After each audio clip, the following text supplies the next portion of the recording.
right, it's still Super Citizen and Sunrise this morning. My name still remains Ekene Ezepue. Now, we want to get into the discussion proper of big talk. Now, big talk, we talk about big things. Big things that can affect the lives of Nigerians in a positive way. Now, our topic this morning is the state of the nation. Now, the president is here. There's a new sheriff in town. There's no doubt about that. The office of Mr. President, no matter who is occupying that seat, should be respected. All right? Now, we want to discuss this issue that has to do with people. When election came, people contested, different individuals from different geopolitical zones. They all slugged. There was let me just say they slugged for that particular seat, but some didn't get it, and there can only be one person occupying that seat, and that person is Mr. Bola Ahmed Tinubu, and it's right there. So now we want to discuss people that did not get to that particular seat and the kind of things that they should be doing now that from the sides, because they are not on the seat, and a lot of things that is going on, and we have a lot to discuss on this show this morning, so you have to be prepared to be part of it and lend your voice. Make sure that you contribute wisely and constructively, all right, towards the nation building, because no matter what, we are at the receiving end, all of us, all right. Now we can only chart a way forward, how to get ourselves out of the kind of wrath that we are in at the moment, and we can do that. All right, we can do that with by having a positive mindset, by believing that things can be right, by speaking constructively to the people in authority, so that they will understand our point of view and come to our rescue. All right, together we can do it, and that's why we are opening up our phone lines to let you contribute your own quota. All right, so that by sharing ideas, by doing everything right, the country will be right for it as well. Now let's get into the discussion proper. I have our in-house analyst right here in the building, Mr. Salmon Salami, that will be doing justice. Mr. Salmon Salami, welcome once again on Big Talk. Mr. Ekene, thank you for having me. All right, let's get to it. We have, in the past election, the presidential election on the 25th of February this year, a lot of people came out, for that particular position. And then at the end of it, about 18 of them, one was chosen by Nigerians, and that person is the one occupying the seat of power at the moment, Mr. Bola Ahmed Tinubu. He's right there. Now, people vied for that same position. They didn't get it. What do you think those kind of people should be doing now that Nigerians are saying, okay, now we don't need you? Maybe the cases are still in court still, until court says otherwise. But for now, what we have is Mr. Bola Ahmed Tinubu as our president. No doubt about that. And we have to see it that way so that the country can move forward. He's not a president for himself, he's a president for Nigeria. So we all have a part to play in this, and this is the part that we're playing.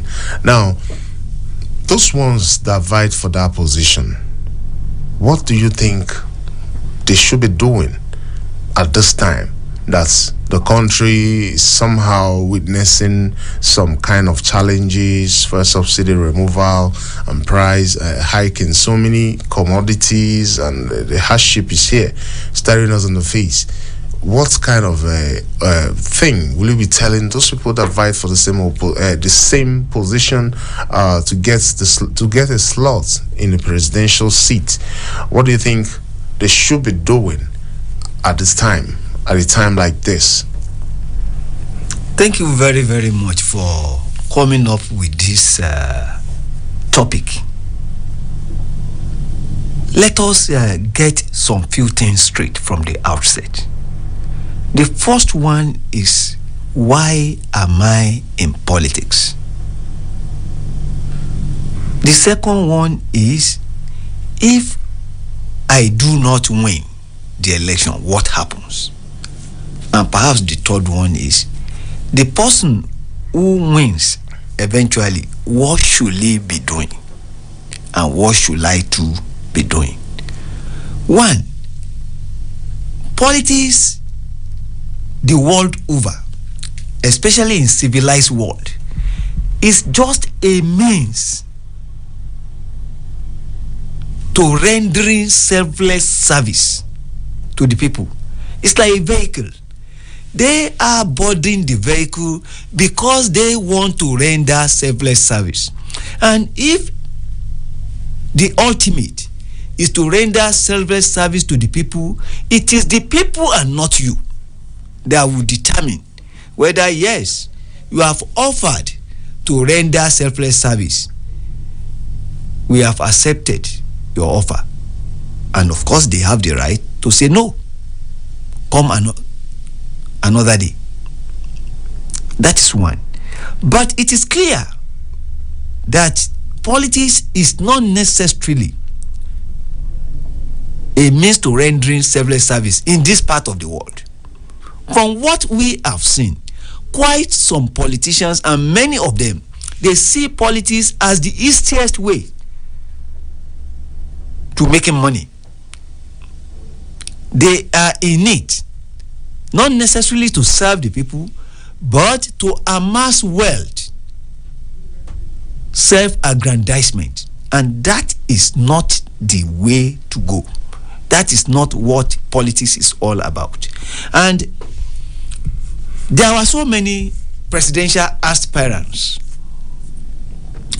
Quite many aspired. And it is a legitimate right of every Nigerian to aspire to be president, if they so wish. But there were about 18 candidates who eventually contested. And like the Bible says, many are called, but few will be chosen. In this race of presidency, it's only one person who at a time will become the president. And as it is today, the reality of the Nigerian time today is Senator Bola Ahmed Tinubu is the president of this country. Though there is a presidential election tribunal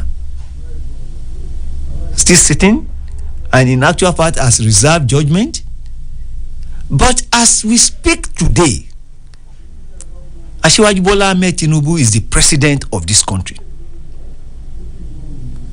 That is the truth. And that is the old truth. And that is what Nigerians should take. That there is a president, there is a sitting president in this country today. All right. And those who contested and failed, because INEC declared President Bola Ahmed Tinubu as the winner of the election. Not only that, he was sworn in and he has assumed office. Those who did not make it, what I think they should do is that they should be watching what Mr. President is doing and what he is not doing. Vis-a-vis what they would have done were it to be that they succeeded at the post. And they should be offering constructive criticism. They should be offering what I call robust opposition.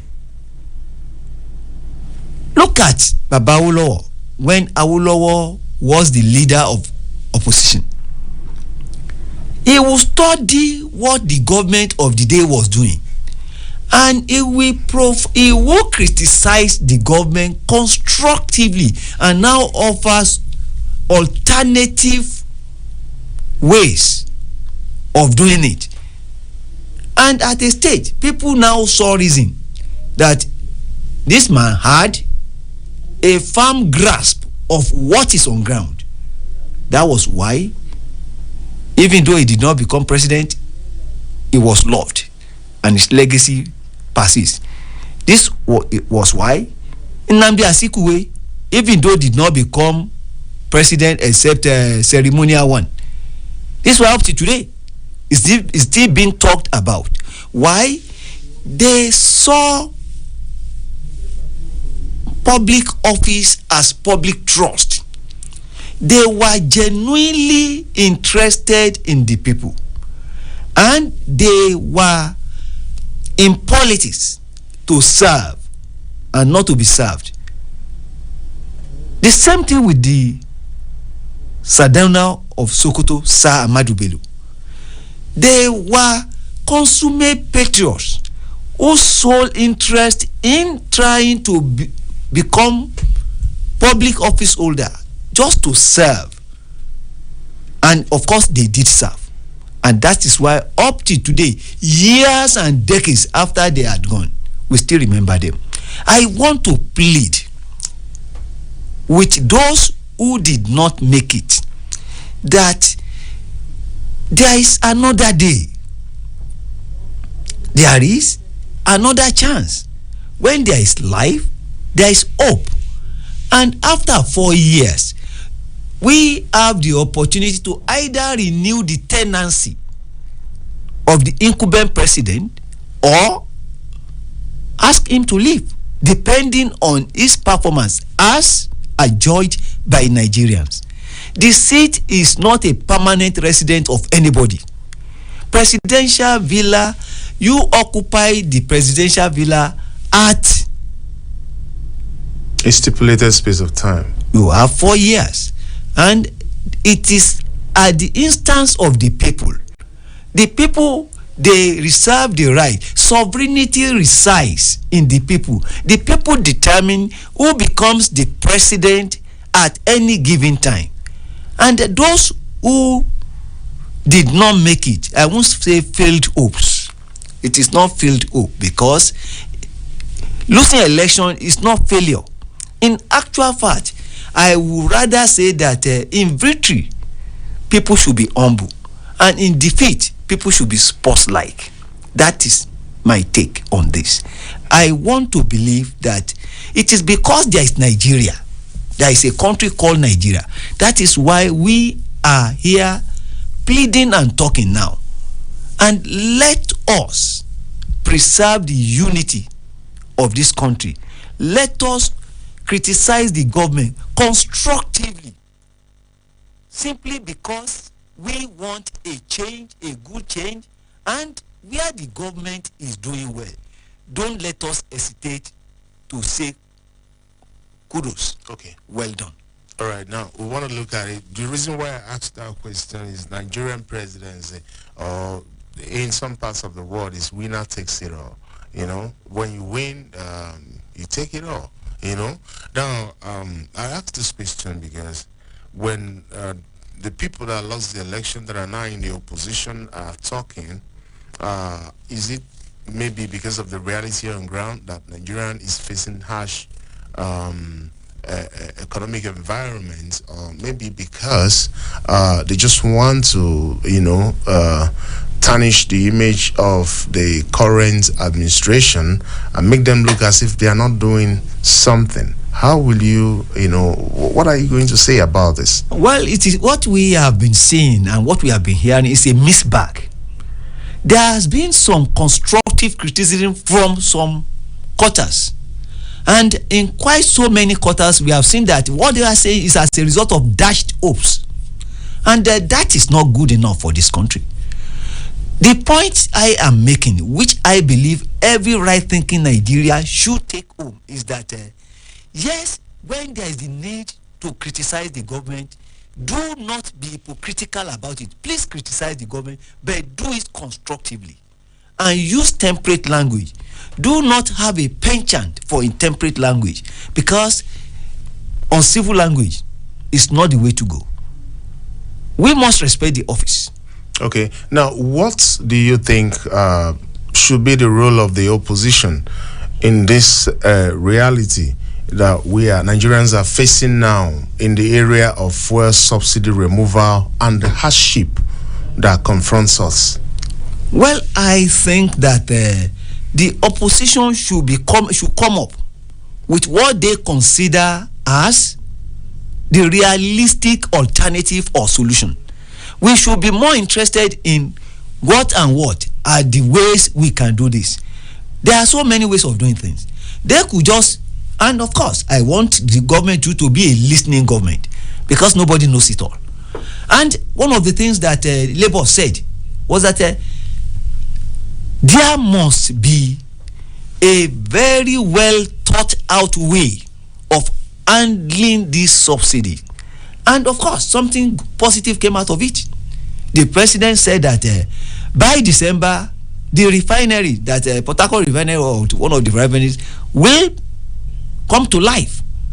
That refinery issue came as a result of the protest. It wasn't really what was said in the first instance.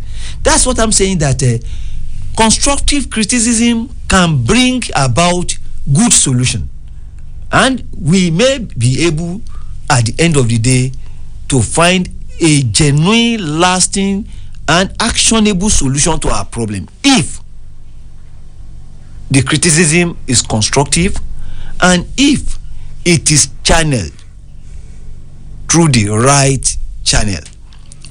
Going to press, talking ill of the government, using intemperate language, or giving impression, whether explicitly, overtly, or otherwise, or if whatever you are saying is laced with anger, with venom, opprobrium, we will know, people will know that you are not genuine in what you are saying. You are saying what you are saying because of because of dashed hopes. This is not the way of politics. Politics and politicians should be like sportsmen. When you lose, take it with equanimity. Tomorrow is another day. And if you are focused and you are on course, and you come up with a better and superior argument and solution, people will buy into it. And perhaps he will fight and run away, lives to fight another day. If you don't win today, you may win tomorrow. Okay, if you don't win today, you may win tomorrow. Now, when you talked about the refinery issue, we all know that if there are proper circulation of PMS in the country, the price will definitely crash down. We talked about refinery resumption, Port Harcourt refinery resumption as proposed, or as we are meant to understand, that is going to come into operation. It's going to be operational by December.